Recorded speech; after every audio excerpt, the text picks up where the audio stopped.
हाय aliens. आज की जो हमारी क्लास है ये पिछली 3 क्लासेस के जो टाइम वर्ड हैं, हेल्पिंग वर्ब हैं, उनकी नेचर को, उनके बिलीफ को, उनकी रूल्स को रिजेक्ट करने वाला है। लेकिन इसका ये मतलब नहीं है कि उस वक्त हमने गलत पढ़ा।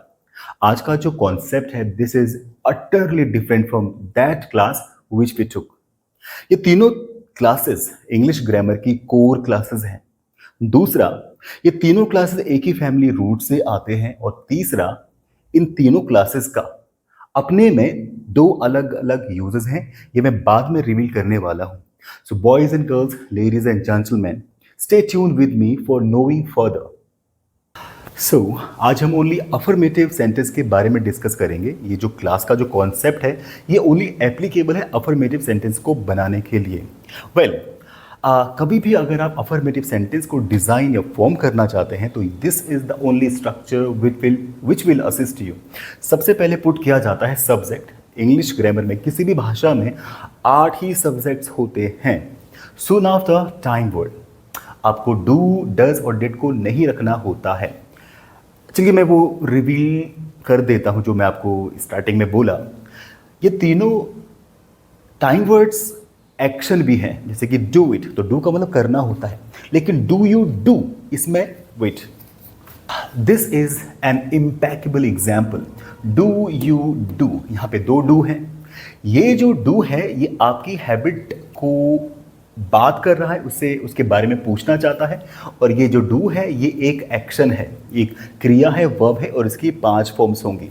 तो डू का फर्स्ट फॉर्म डू होता है, सेकंड होता है डिड, थर्ड होता है डन और चौथा होता है डूइंग और 5वां होता है डज। तो मैं यही बात कर रहा था, ये जो सारे लोग हैं एक्शन भी हैं तो क्रिया भी हैं, क्योंकि डिड का अपना एक क्लास होता है।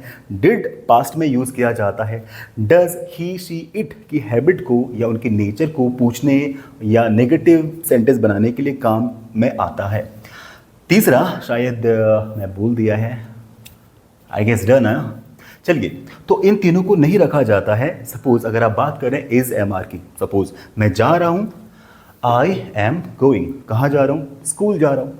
I am going to the school, वो लड़की जा रही है, she is going to school. हम जा रहे हैं, we are going to school.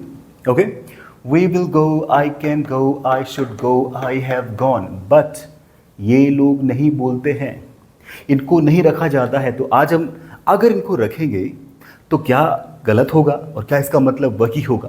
This is what we are going to study. तो कुछ सेंटेंसेस बनाते हैं। देखिए, आई अंडरस्टैंड, इसका मतलब है मैं समझता हूँ।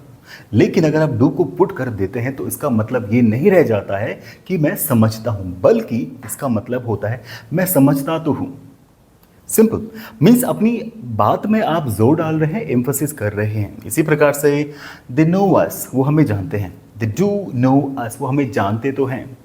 आई प्ले, मैं खेलता हूँ। आई डू प्ले, मैं खेलता तो हूँ। यू कम हियर, आप आते हो। यू डू कम हियर, आप यहाँ आते तो हो। इसी प्रकार से अगर आप डज को या डिड को पुट करते हैं तो कुछ नहीं, सिंपल आप अपनी बातों में एम्फोसिस करते हो, जोर डालते हो। उसका भी एग्जाम्पल बनाते हैं। ओह, लाइट चली गई है बट शायद आपको दिख रहा होगा, जल्दी से करते हैं।